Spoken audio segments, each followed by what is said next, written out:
Okay, तो जिस तरह से हमने लिखा D N F we x N F we x D we X, ये था सिर्फ अलॉन्ग एक्स एक्सिस के लिए, सिर्फ अलॉन्ग वाई एक्सिस के लिए।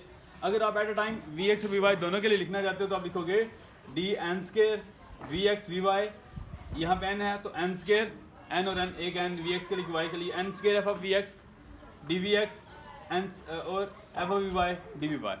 समझ आ गई? यानी कि इन दोनों को इकट्ठा कर दो ना भाई, N square F of we x F of Y D we x D we Y. और अगर आप इसको भी फ्रैक्शन की फॉर्म में लिखना चाहते हैं, मुझे फ्रैक्शन की फॉर्म में चाहिए, तो आप क्या करोगे, इसको कैपिटल एन से डिवाइड कर दोगे, ठीक है, एक एन इसके साथ कैंसिल आउट हो जाएगा और d n square v x we y आ जाएगा, n F we x D we x F of we Y D we y. तो ये हो गया डी 2 एक्सिस के लिए।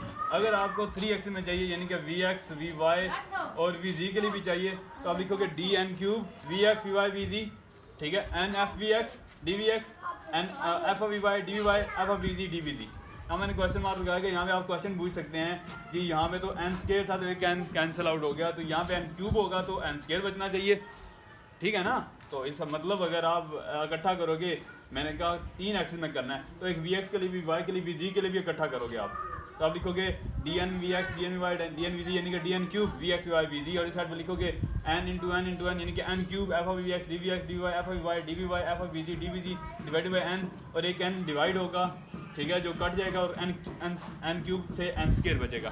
तो भाई एन इसलिए लिखा है, ठीक है, एन स्केयर लिख के हम इक्वेशन को नॉन लीनियर बनाएंगे। N is a constant, N square is also a constant, ठीक है। जब हमने नंबर ऑफ मॉलिक्यूल स्पेसिफाई नहीं की है, इट्स नॉट अ प्रॉब्लम, यहाँ पे नंबर ऑफ मॉलिक्यूल गिवन है, यहाँ पे फार्मूला है जस्ट एन है, N is a constant. N square is also constant. What is constant? Constant होता है एक नंबर जिसका डेरिवेटिव 0, तो एन भी एक नंबर है, एन स्केयर भी एक नंबर है, फार्मूला के अंदर दोनों का एक ही मतलब होता है। दोबारा बता रहा हूँ, N is a constant, physical meaning इसके सिर्फ कांस्टेंट ही है, एन स्केयर के फिजिकल मीनिंग भी एक कांस्टेंट की है। जब तक ये प्रॉब्लम में नहीं आ जाता, प्रॉब्लम में फिर इसकी वैल्यू हो जाती है, जिसकी वजह से फिर हम एन को वही वैल्यू लिखनी होती है, एन स्केयर की वही वैल्यू लिखनी होती है। प्रॉब्लम से पहले फार्मूला है, फार्मूलेशन को डेवलप कर रहे हैं, एन स्केयर और N is constant. Concept same बन रहा है ना, कंसेप्ट की वजह से हम चेंज कर सकते हैं। तो कंसेप्ट के मुताबिक N is a constant, N square is a constant, that is just a number in this mathematics. तो हम एन स्केयर को भी एन ही लिख देंगे क्योंकि वो हमारे काम आने वाला है मैथमेटिक्स के अंदर, ठीक है, हमारी इक्वेशन को वो लीनियर रखेगा। ओके, तो इसलिए हम इस डी एन क्यूब को एन स्केयर के बजाय N F of we x D we X लिख रहे हैं। आगे चलते हैं, ये N D N cube V x we Y V G, इसको अगर हम इन तीनों कंपोनेंट से डिवाइड कर दें जो इस साइड में मल्टीप्लाई हो रहे हैं, D we x D we Y D we G, यानी ये वही इक्वेशन है, मैंने ज़रा ऑर्गेनाइज करके लिख दिया, N F we x F Y F we G D we x D we Y D we जी। तो d we x D we Y D we z को यहाँ में डिवाइड कर दें तो ये हमारे पास आ जाएगा D N cube V x we Y V G divide by D we x D we Y D we G. अब ज़रा समझो ध्यान से, ठीक है, लेक्चर आज का थोड़ा सा डीप भी है, ज़रा स्टेप बाय स्टेप फॉलो करना पड़ेगा। एन क्यूब का मतलब total number of molecule, N cube का मतलब टोटल नंबर ऑफ मॉलिक्यूल, और V x we Y V G का मतलब टोटल स्पेस। बात हो रही है स्पेस, वेलोसिटी स्पेस, शुरू में बताया था सब कुछ हमारे पास जो पहले पोजीशन स्पेस होती थी वो वेलोसिटी स्पेस है, ठीक है। तो जो भी कंपोनेंट आएगा that shows a space actually. तो जैसे total number of molecule divided by total space का वॉल्यूम, वो क्या होता है, हमारे पास डेंसिटी होती है। अब डेंसिटी का फार्मूला पढ़ चुके हो ना, डेंसिटी होती है मास पर यूनिट वॉल्यूम। तो यहाँ पे मास तो नहीं, यहाँ पे एन क्यूब है, एन क्यूब है नंबर ऑफ पार्टिकल, तो जितने नंबर ऑफ पार्टिकल होंगे उनका कोई मास भी तो होगा ना, तो इसलिए एन बाई वी जो होता है, ये कैपिटल वी, ये भी हमारे पास डेंसिटी होता है, या एम बाई वी ये भी डेंसिटी होता है। तो यहाँ पे टोटल नंबर ऑफ मॉलिक्यूल हैं, टोटल वेलोसिटी की स्पेस है, और ये स्पेस के तीनों कंपोनेंट हैं। आपको पता है कि जब वॉल्यूम तब बनता है जब हमारे पास तीनों कंपोनेंट आपस में मल्टीप्लाई होते हैं, यानी कि वॉल्यूम का फार्मूला पढ़ चुके हैं, वॉल्यूम इज लेंथ क्यूब, यानी कि volume is length into length into length. ये लेंथ अलॉन्ग एक्स है, ये लेंथ अलॉन्ग वाई है, ये लेंथ अलॉन्ग जी है, तो तीनों लेंथ आपस में मल्टीप्लाई हुए तो वॉल्यूम बनता है। तो ये हमारे पास actually number of molecule per unit volume है, तो ये हमारे पास अब डेंसिटी के बराबर है, ठीक है। अब इस सारे को मैं डेंसिटी से लिखूंगा जो मैंने यहाँ पे लिख दिया, N F we x F Y F we G this is equal to density, और एन को डेंसिटी से डिवाइड किया, ये बचा F we x F Y F we G. ये एक इक्वेशन हमने बना ली जिसको अभी हम आगे इस्तेमाल करने वाले हैं, F we x F Y F we G is equal to rho by N, ठीक है। तो वंस अगेन हम बनाने जा रहे हैं एक डिस्ट्रीब्यूशन फंक्शन, एक बड़ा डीप सा कम्प्लेक्स सा डिस्ट्रीब्यूशन फंक्शन जो बताए कि ये टोटल गैस के मालिक्यूल हैं, चाहे इस रूम के अंदर कह लें, इट्स नॉट अ रूम, किसी रूम के अंदर गैस है, मालिक्यूल गैस है जिसके मालिक्यूल हैं, या किसी सिलेंडर के अंदर, तो वो मालिक्यूल उन मालिक्यूल्स की वेलोसिटी क्या होगी, एक डिस्ट्रीब्यूशन फंक्शन बनाने जा रहे हैं जो उनको बताए। तो अब हम उसको स्टेप बाय स्टेप डेवलप कर रहे हैं, ठीक है। अभी तक हमने एक वेलोसिटी स्पेस ली, नंबर ऑफ मालिक्यूल लिए अलॉन्ग जस्ट वन एक्सिस, उसको फ्रैक्शन में कन्वर्ट किया, नंबर ऑफ मालिक्यूल लिए अलॉन्ग टू एक्सिस, उनको फ्रैक्शन में कन्वर्ट किया, उस तरफ नंबर ऑफ मालिक्यूल लिए अलॉन्ग थ्री एक्सिस, फ्रैक्शन में कन्वर्ट किया, और इन नंबर ऑफ मालिक्यूल्स को इस वेलोसिटी स्पेस के अंदर डेंसिटी के इक्वेट लिख दिया, क्योंकि ये फार्मूला डेंसिटी का बन रहा है, ठीक है। और ये फार्मूला आपके सामने आ गया। अब मैं आपको बता रहा हूँ कि let's suppose that is a specific condition कि velocity space is isotropic, this is let's velocity space is isotropic. Isotropic ऐसे आपने आइसोटोप का वर्ड सुना होगा, that is something having same isotope having same atomic number by different mass number, chemical chemistry definition है। तो space का isotope होना physics में दैट शोज के वेलोसिटी की वैल्यू स्पेस में चेंज होने से चेंज नहीं हो रही, तो that is called that shows a velocity is isotropic. तो मैंने लिख दिया आपके लिए कि D V is equal to zero, velocity का डेरिवेटिव जीरो है, वेलोसिटी का चेंज जीरो है स्पेस के अंदर। तो लेट्स इमेजिन कि हमारी जो स्पेस है उसमें वेलोसिटी बड़ी कांस्टेंट है हर जगह पे, तो वेलोसिटी का चेंज जीरो है। अब हम इसका पार्शियल डेरिवेटिव लिखते हैं। पार्शियल डेरिवेटिव आपने अगर नहीं पढ़ा तो उसका फार्मूला ऐसे होता है कि पार्शियल डेरिवेटिव और ऑर्डिनरी डेरिवेटिव में फ़र्क ये होता है कि पार्शियल आप ऐसे फंक्शन का भी ले सकते हो, ठीक है, जिसकी value at the same time तीन इंडिपेंडेंट फंक्शन पे डिपेंड कर रही हो, ठीक है। यानी कि एक्स वाई जी तीन इंडिपेंडेंट फंक्शन है, तो एक फंक्शन जो V X Y V G तीनों पर डिपेंड कर रहा हो, तो पार्शियल के जरिए वी एक्स के लिहाज से आप उसके तीनों का अलग अलग डेरिवेटिव ले सकते हो। इसका फार्मूला होता है partial F we x by V X into D we X. खैर ये मैथमेटिक्स की है, मैंने बस इसका इंट्रोडक्शन यहाँ पे दिया, तो ठीक है। इसको बोलते हैं हम पार्शियल डेरिवेटिव। तो हमारे पास एक फंक्शन में तीनों कंपोनेंट इन्वॉल्व हैं, तो ऑर्डिनरी डेरिवेटिव नहीं ले सकते, हम पार्शियल डेरिवेटिव लेते हैं, दोनों साइड में पार्शियल डेरिवेटिव लेते हैं।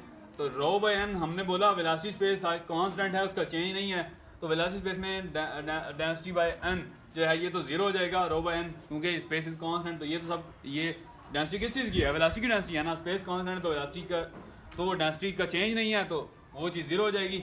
और लेफ्ट साइड पे ये जो इक्वेशन है, सॉरी राइट साइड पे इसका डेरिवेटिव लेंगे यहाँ पे, तो आप ऐसे समझेंगे इस स्टेप के बाद हम यहाँ पे आए, ये सिर्फ आपको बताने के लिए। अब हम यहाँ पे डेरिवेटिव ले रहे हैं, ठीक है। एफ ऑफ वी एक्स जब डेरिवेटिव लेंगे इस साइड का, ये फार्मूला है, सिर्फ वी एक्स का लेना है, partial F of we x by partial V X into D we X, partial F of we x by partial V X into D we X, साथ में F of we Y F of we G ऐसे ही आ जाएगा, F of we Y F of we G ऐसे ही आ गया। आगे चलते हैं, एफ ऑफ वी एक्स को छोड़ा, f of we Y by partial v Y D we Y, F of we z साथ आ गया, f of we x F we y बिल्कुल ऐसे ही, f of we ji by partial v G D we z बिल्कुल साथ आ गया, एंड दैट इज, और इस साइड पे ये टर्म का डेरिवेटिव जो कि जीरो हो गया, ठीक है। अब मैं क्या करने वाला हूँ, मैंने यहाँ पे लिखा कि किस चीज़ का डेरिवेटिव को आप उसके ऊपर ये साइन से जाहिर कर सकते हो, ठीक है ना। तो ये एक तो दोनों इस साइड पे तो जीरो हो गया, दोनों साइड में मल्टीप्लाई करूँगा one by F we x F by F we G, equation को ज़रा सीधा करने के लिए।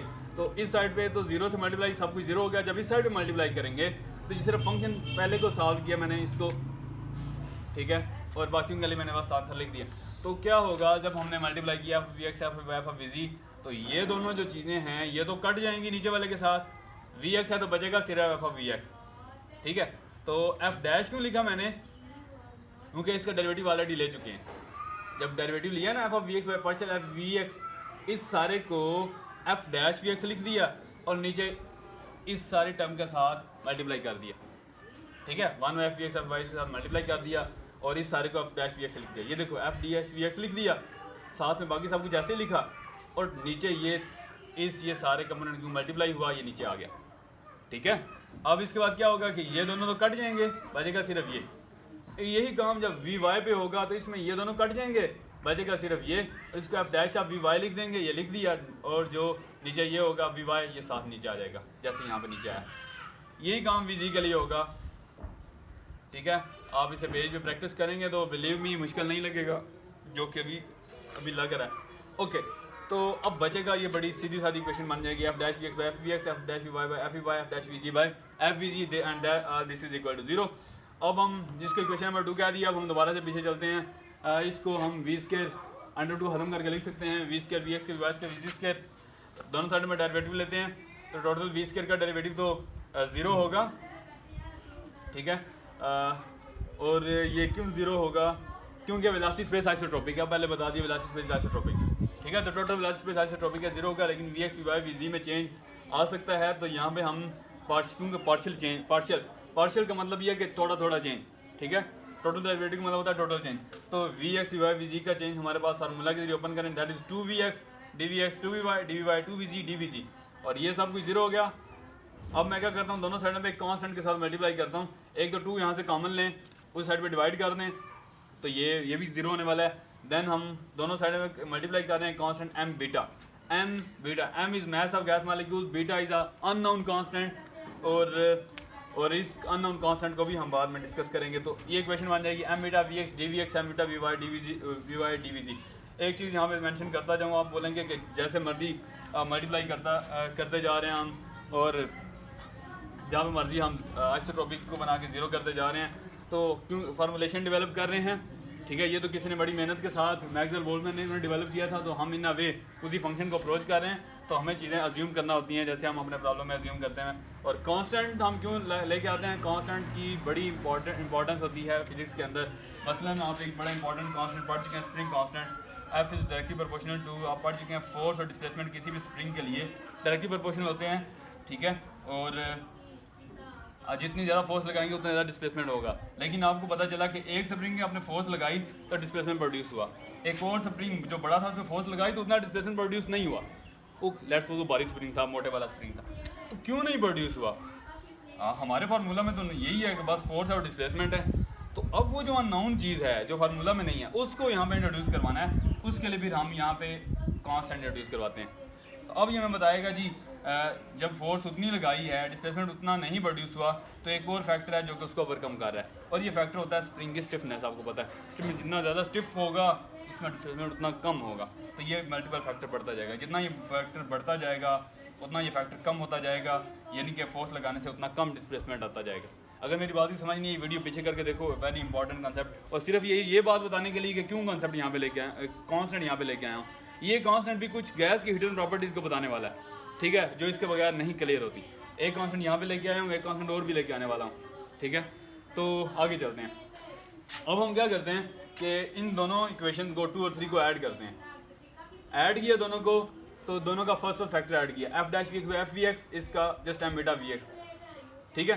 तो मैंने कुछ गलती की है, हाँ जी ये मैंने गलती की है, f dash we x D we x, यहाँ पर भी डी वी वाई आना चाहिए, यहाँ पे डी वी जी आनी चाहिए, इस तरह से यहाँ पे भी डी वी वाई आना चाहिए, यहाँ पे भी डी वी एक्स आना चाहिए, यहाँ पे भी डी वी वाई आना चाहिए, यहाँ पे डी वी जी आना चाहिए। अब ये ठीक हुई इक्वेशन। तो f dash we x by F we x D we x, और नीचे है m beta v x D we x. तो इन दोनों में डी वी एक्स कॉमन है, तो इन दोनों को अलग करके लिख दिया, f dash we x by F we x plus m beta v x D we x equal to 0, d we x को कॉमन लो तो ये इस तरह से बन जाएगा। इस तरह से वी वाई के लिए ऐसे बन जाएगा, वी जी के लिए ऐसे बन जाएगा। इसको इक्वेशन 4 कह रहा हूँ। इसको आगे लेके चलते हैं, इक्वेशन 4 को सॉल्व करते हैं। तो ये मैंने नीचे खोल के लिख दिया, ये प्लस था, इस साइड पे जाके माइनस हो गया, f dash we x F we x D we x equal to minus m beta v x D we x. और इन दोनों को अब हम इंटीग्रेट करेंगे। इंटीग्रेट किया तो आपको पता है इंटीग्रेशन का फार्मूला है, असूल है कि जब भी फंक्शन का ऊपर डेरिवेटिव मौजूद होगा तो वो उसका आंसर जो है वो लॉगरिथम की फॉर्म में आएगा, तो ये log of f we x हो जाएगा, ठीक है। और इसी तरह से यहाँ पे भी ये इंटीग्रल को सॉल्व किया तो वी एक्स स्क्वायर बाई 2 हो जाएगा, प्लस हमारे पास इंटीग्रेशन का कांस्टेंट सी है, ये आ गया। लेट्स सपोज ये जो सी कांस्टेंट है वो लॉग ऑफ, क्योंकि सी कांस्टेंट कोई भी नंबर होगा 2 3 4 5, ये किसी और कांस्टेंट ए के लॉग नेचुरल लॉग के बराबर है, तो मैं सी को लॉग ऑफ ए लिख दूंगा, ठीक है। मैं लिख दूँ सी इक्वल टू लॉग ऑफ ए, ठीक है। अब ये लॉग ऑफ ए जब इस साइड ये वो दूसरा कांस्टेंट है जो मैंने बोला मैं लेके आऊँगा, वजह ये भी इसकी भी वही है कि क्यों हम लेके आए। ओके, लॉग ऑफ ए इधर आके माइनस लॉग ऑफ ए हो जाएगा, और ये minus m beta v x square by 2 हो जाएगा। अब लॉग का असूल है कि दो फंक्शन जिनका नेचर लॉगरिथम मौजूद है और दोनों आपस में सब्ट्रैक्ट हो रहे हैं, आप उनको सेम लॉग में लिख सकते हैं। अगर वो सब्ट्रैक्ट हो रहे हैं तो आप उनको ऊपर नीचे डिविजिबल फॉर्म में सेकंड वाले को ले आएंगे, ठीक है। तो ये log of f we x by a के बराबर हो जाएगा, और minus m beta v x square by 2 के बराबर हो जाएगा। ये लॉगरिथम हमें नहीं चाहिए, हमारी इक्वेशन को कम्प्लेक्स बना रहा है, तो इस लॉग को हम ख़त्म करना चाहते हैं। तो एक इस फंक्शन को ख़त्म करने के लिए इसका एक जो फंक्शन होता है काउंटर फंक्शन, इसका जो वो एक्सपोनेंशियल होता है। लॉग और एक्सपोनेंशियल एक दूसरे के काउंटर फंक्शन होते हैं, एक लाइक एक इंक्रीजिंग है दूसरा डिक्रीजिंग है, लाइक ए और 1 बाई एक दूसरे को काउंटर करते हैं, 1 करते हैं। तो ये लॉग और exponential just like this one, एक ए है तो दूसरा 1 बाई ए है, दोनों को मल्टीप्लाई करोगे तो ये 1 हो जाएगा। इसी तरह से दोनों साइड में जब एक्सपोनेंशियल फंक्शन मल्टीप्लाई किया तो इसका तो ये 1 हो गया और इस साइड पर एक्सपोनेंशियल 7 आ गया। और एक्सपोनेंशियल हर चीज़ को अपनी पावर में ले जाता है, तो ये सारे के सारा टर्म इसके पावर में चला जाएगा। ये बन जाएगा 1/2 m बीटा वी एक्स के that f we x by a. तो ये ए को अगर डिवाइड हो रहा है तो मल्टीप्लाई कर दें, एफ ऑफ वी एक्स हो जाएगा a exponential minus m beta v x के by 2, f of y a exponential minus m beta v y के बाई 2 और f of we z a exponential minus m beta v जी के by 2। ये function बन चुका हमारे पास जो कि एक इनिशियल डिस्ट्रीब्यूशन फंक्शन है। और डिस्ट्रीब्यूशन फंक्शन